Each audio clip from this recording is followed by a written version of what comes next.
এই শোল মাছের কালিয়া রান্না করলে সব ভাত খাওয়া হয়ে যায়, তো মাছটা অল্প বলে আমি সবকিছু অল্প অল্প দিয়ে রান্না করছি। আমি একটা চচ্চড়ি রান্না করেছি, সব রকম শাকসবজি দিয়ে একটা চচ্চড়ি রান্না করেছি। তো চচ্চড়ি আমার রান্না হয়ে গেছে, ভাত হাঁড়িও হয়ে গেছে। আমার শোল মাছের কালিয়াটা রান্না হয়ে গেছে, এখন আমি গামলাতে ঢেলে নিচ্ছি। নমস্কার বন্ধুরা, তোমরা সবাই কেমন আছো? কমলা ব্লকে আরো একটা নতুন পর্বে তোমাদের সবাইকে স্বাগত জানাই। তো বন্ধুরা, দুপুরবেলা রান্না করতে এসেছি, আজকে শোল মাছের কালিয়া রান্না করব। তোমরা তো দেখতে পাচ্ছ যে শোল মাছটা অনেকটা কম, তার কারণ এখন তো পুকুরে অনেকটা জল। তো একটা শোল মাছ কালকে বাবা ধরেছিল, কালকে সন্ধ্যাবেলা কিছুটা খেয়েছি আর কিছুটা রেখেছি। আজকের আলু আর আদা রসুনকে একটা কালিয়া রান্না করব। আর তার আগে দেখো, এখানে একটা চচ্চড়ি রান্না করেছি, সব রকম শাকসবজি দিয়ে একটা চচ্চড়ি রান্না করেছি। তো চচ্চড়ি আমার রান্না হয়ে গেছে, ভাত হাঁড়িও হয়ে গেছে। তো এখন শুধু শোল মাছের কালিয়াটা রান্না করলে তারপরে খাওয়া দাওয়া হবে। আর দেখো, শোল মাছের কালিয়া রান্না করার জন্য প্রথমে আমি কড়াতে পেঁয়াজ দিয়ে দিচ্ছি।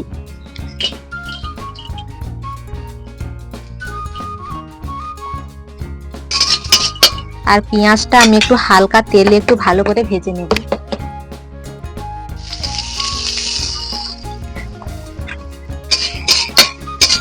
তো আমাদের এদিকে সকাল থেকে একটু ঝিমঝিম করে বর্ষা হয়েছিল, কিন্তু এখন আর বর্ষা নেই।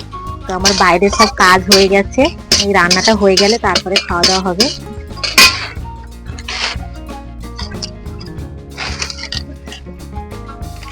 আর দেখো, পেঁয়াজটা তেলে ভালো করে ভেজে নিয়েছি, এখন আমি তেল দিচ্ছি, আদা রসুন দেব।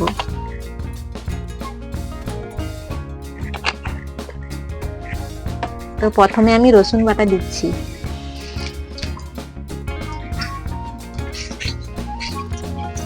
তো দেখো, রসুনটাকে হালকা তেলে ভেজে নিয়েছি, এখন আমি আদা বাটা দিয়ে দিচ্ছি।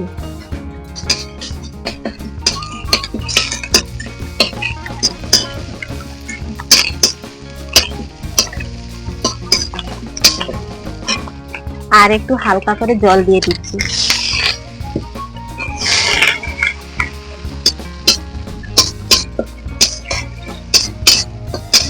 তো এই রান্নাটা কোনো বেশি বড় না, ছোটখাটো ভাবে রান্না করছি, কারণ মাছ কম আছে। তো দেখো, এখন আমি আলুগুলো দিয়ে দিচ্ছি।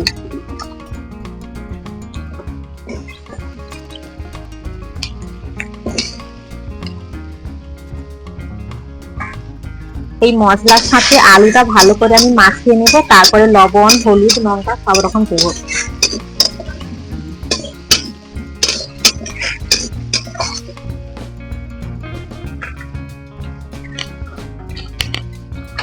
দেখো, এখানে সব জ্বালানি গুলো সাজিয়ে রেখেছে, এখন তো বর্ষা হচ্ছে। কিছু জ্বালানি গোয়ালে রেখেছি, সেখান থেকে নিয়ে এসে এখানে রেখেছি। তো এখান থেকে নিয়ে এখন আমি রান্না করছি।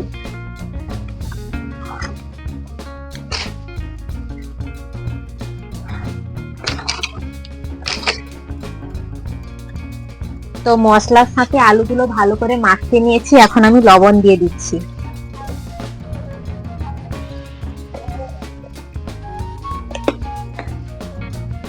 আর তার সাথে হলুদ গুঁড়া দিয়ে দিচ্ছি।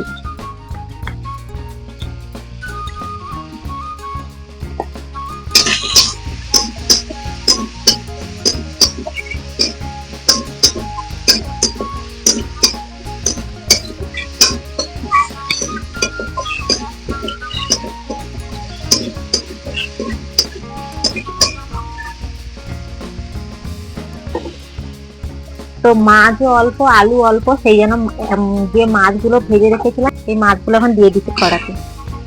আর তার সাথে আমি লঙ্কা গুঁড়া দিয়ে দিচ্ছি।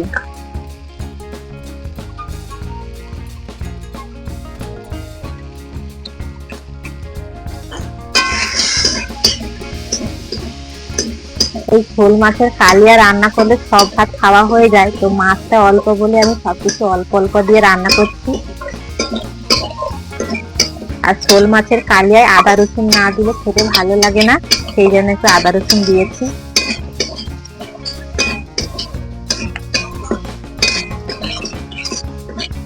দেখো, সব মশলাগুলো সুন্দর করে মাখিয়ে নিয়েছি, এখন আমি পরিমাণ মতন জল দিয়ে দিচ্ছি।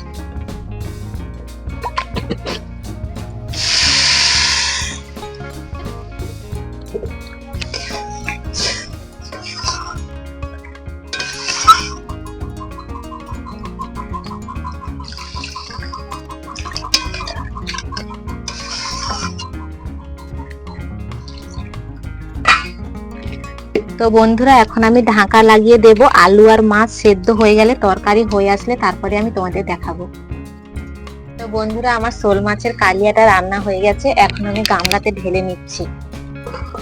আর দেখো শোল মাছের কালিয়াতে একটু বেশি জুস রেখেছি, তার কারণ হলো চচ্চড়ি অল্প হয়েছে, সেই জন্য জুসটা রেখেছি। আর আমাদের বাড়িতে আদা রসুনের জুসটা সবাই খেতে পছন্দ করে, সেই জন্য একটু বেশি করে জুসটা রেখেছি।